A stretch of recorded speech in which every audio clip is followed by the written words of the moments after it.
আপোনালোকে বেৰিকেডটো অঁতৰাই দিয়ক, অঁতৰাই দিয়ক। ভয় দেখুৱাব আমাক আপোনালোকে।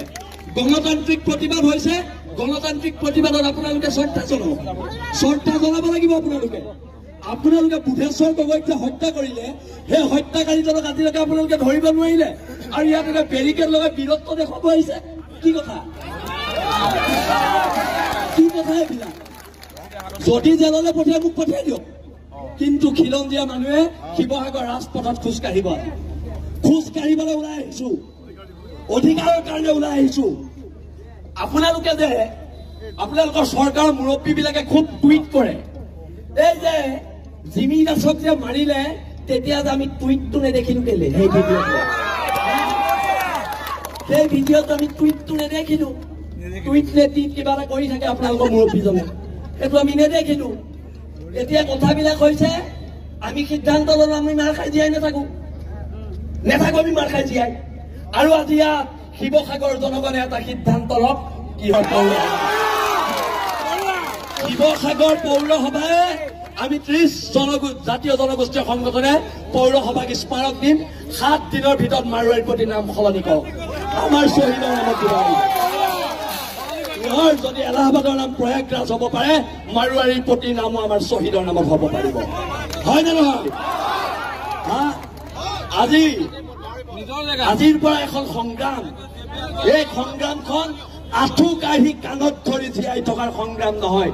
সেইকাৰণে আমি কওঁ, হ'ব পাৰো আমি দুখীয়া, আমি তহঁতৰ গোলাম নহয়। আঁঠু কাঢ়ি অধিকাৰ খোজা আমাৰ নিয়ম নহয়, নিয়ম নহয়, আৰু নিয়ম নহয়। শৌৰ্য বীৰ্যৰে মহিয়ান জাতি, তৰিলে দেশ, মৰিলে স্বৰ্গ। আকৌ কৈ দিছো অসম পুলিচক, তৰিলে দেশ, মৰিলে স্বৰ্গ। এইবিলাক আৰু নহব। বহুত হল গুণ্ডামি, বহুত গুণ্ডামি হল। 17 চনৰ পৰা মাৰ খাই আহিছো, 17 চনৰ পৰা আমাৰ মানুহ মাৰি আহিছে, আৰু 17 চনৰ পৰা এইবাৰ আমি নোলোৱাহেঁতেন আজিও এইকেইটা জেলত নাযায়। আমি ৰাজপথত নোহোৱাহেঁতেন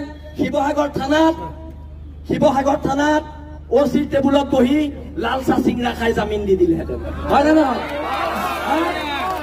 ফেচবুক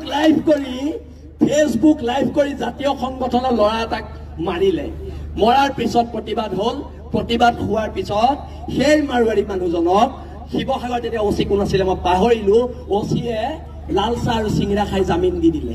সিহঁতৰ কাৰণে জামিনটো বৰ সৰু বস্তু, লাল চাহ আৰু চিংৰা, আৰু আমাৰ কাৰণে 3 মাহ জেল। সিহঁতৰ কাৰণে জামিনটো লাল চাহ চিংৰা, আমাৰ কাৰণে জামিনটো 3 মাহ জেল নহব।